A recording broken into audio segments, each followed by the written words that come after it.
Hi guys, I was going to do a review of this motorcycle Bluetooth communication system, the SENA, but it got a little too long and involved when I covered all the features. So what I'm going to do is mostly direct this to Stephen and William, on specifically to their helmets, and how we're on our next trip, how it's going to work. I'll go over the basic manual functions. There's a bunch of voice commands that work there. We'll do the basic manual functions to get it working.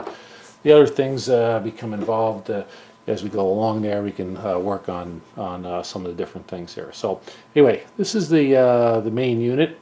It has a jog dial here, which is mostly used for volume. Does some few other things there, but it's also a button. And that's going to be the important button as far as turning on and turning off intercom connections. There's a common theme through the three buttons that are on this unit, and that is tapping it once, tapping it twice, or tap and hold.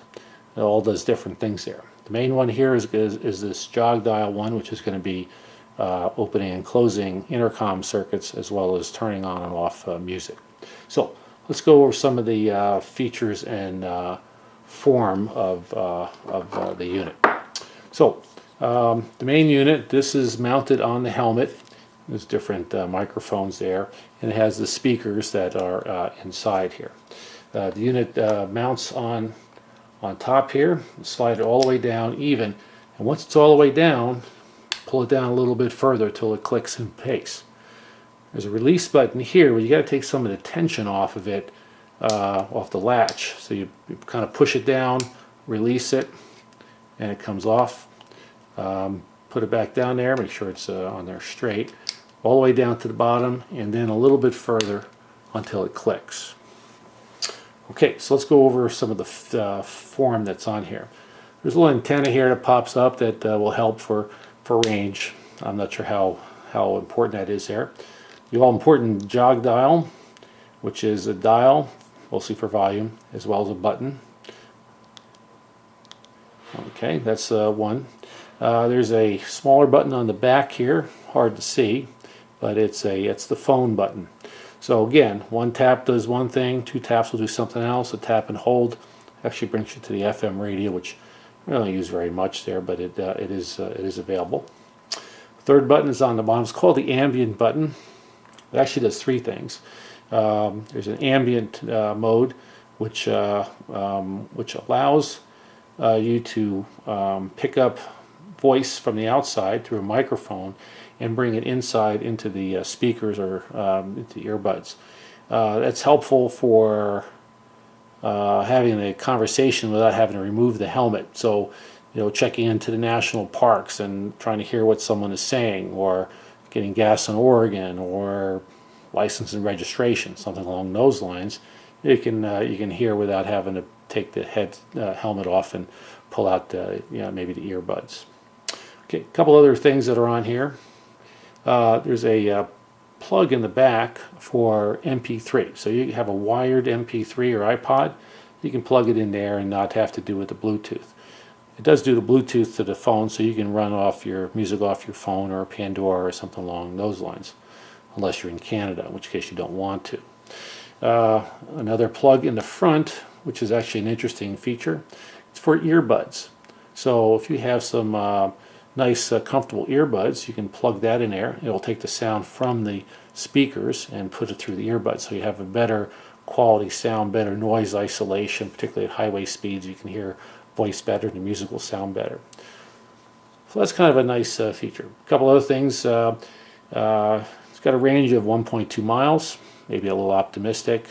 12 hours of talk time, 10 days of standby, also a little optimistic, but bottom line is it should be adequate for the average distances and the length of days that we have. It should work adequately for at least 2 days before needing a recharge. So that's actually reasonably good features that it has. Okay, so let's get on to the buttons. First off, how to turn it on. Well, you have this button here, the jog dial, and then the phone button. By pushing them simultaneously, it starts up.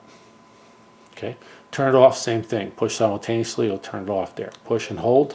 Goodbye. Shuts it off. Push and hold.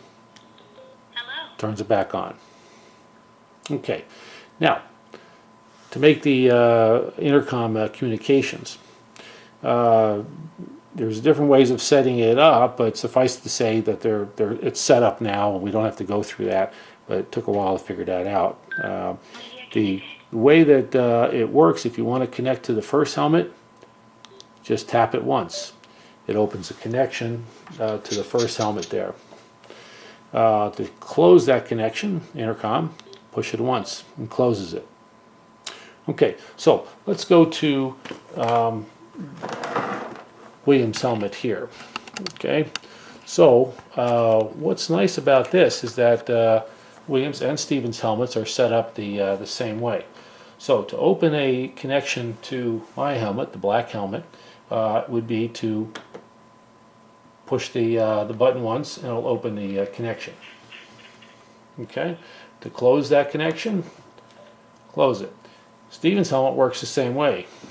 Push the button once, makes a connection, and push it again, it closes. If Stephen or William want to talk to each other, push the button twice, and it'll open up a connection to both sides there.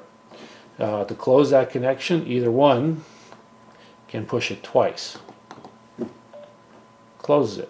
Now, what's actually kind of interesting here is that when you're dealing with just 3 helmets, is that either anyone can open up a connection to both, and all 3 can be on the same channel. So if William opens up the connection to my helmet and wants to have Stephen in on the conversation as well, pushes that twice, all 3 helmets now are connected on a party line. Now, this system will also do a daisy chain kind of connection that if we had 4 or 5 or up to 8 different units, it could put everybody on a party line by doing a group communication. But with just the 3 of us, that's really all we need to do is just to do the one at a time. So to close a connection, anyone can shut off the one to them, or the one to them, and it'll shut off the intercom communications between the 2. So that's the intercom portion of it. The jog dial will then also work for the volume control on that as well. I should mention that. Okay, the button on the back here, the phone button, one tap if it's linked to your phone, will open up the voice command. So you can do your typical Siri or whatever voice commands on the smartphone. Open up map, get directions, GPS, different, whatever it's you want to do there. Phone really we don't want to use too much of. However, if we did get separated and you're outside of Bluetooth range but in cellular range, that would allow a relatively quick connection without having to take off the helmet and make a separate phone call. So in that regard, it's probably good. But as far as doing a lot of phone call stuff, it's probably not something you want to do on the bike. Before I get off the jog dial there, I forgot. Let's talk about what's really important is music. Okay, so this helmet is hooked up to the cell phone now. So if I want to get to my music that's on my phone, what I would do would be to push and hold. Okay, that brings us on to music. Push and hold for 1 second, shuts it off. Again, I'll tap it once, it'll connect to William's helmet. Tap it twice, it connects to Stephen's helmet. But music, push and hold, it brings on to music.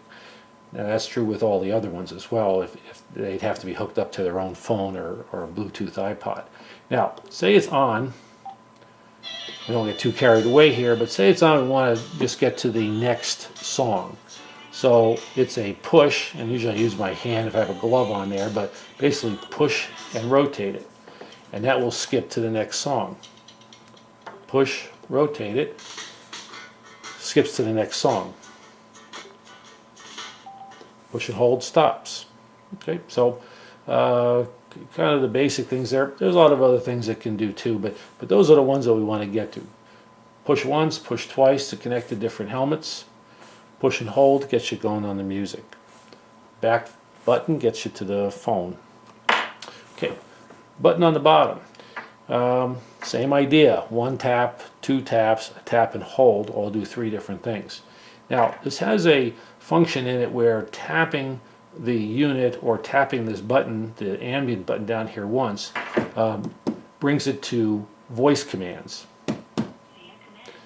Voice commands. Well, we don't want to do voice commands. Again, everything you can do manually, you can do voice commands, but it's just, we'll just leave that for another day. Let's get the manual stuff down first, and voice commands we can work on later on there. The double tap on the ambient button down there brings out the ambient mode. So that's where you can have the conversation by a mic that's picks up the voice from the outside, puts it into the headset or to the earbuds, and you can flip up the helmet, but you don't have to take it off to be able to hear what people are saying. The push and hold on the bottom there gets to this group dial thing, which really is only important once you get beyond 4 helmets, beyond 3 helmets, and go as far as 8. So if other people had the same unit, you could push and hold that. It would connect from one helmet to the next, daisy chain to the next, to the next, to the next. Now, it may take a few seconds for it all to hook up, but it would put everybody on a kind of a party line type thing. So full duplex, everybody can be talking to everybody else here. Now, the 3 helmets, just do the one button there, or the double, single tap, or the double tap, and we're already got the 3 going, and we're good. There is a way to connect to other helmets, like a Nolan helmet, if Bill was having that, but again, that's just using a different type of thing here. So basic function is intercom between 1 or 2, or both, and music. And the ambient button is kind of handy to have. And then there's the phone for, if we need to get to phone call situations. Okay, that's it. Lot to go over, but I think it's the simple things are the tap once, tap twice, tap and hold for the music. I think if we start with that's 80% of what we need. Once we got that down, we can work on the other ones later on and the other features that it has. Okay, that's it, guys. Thanks.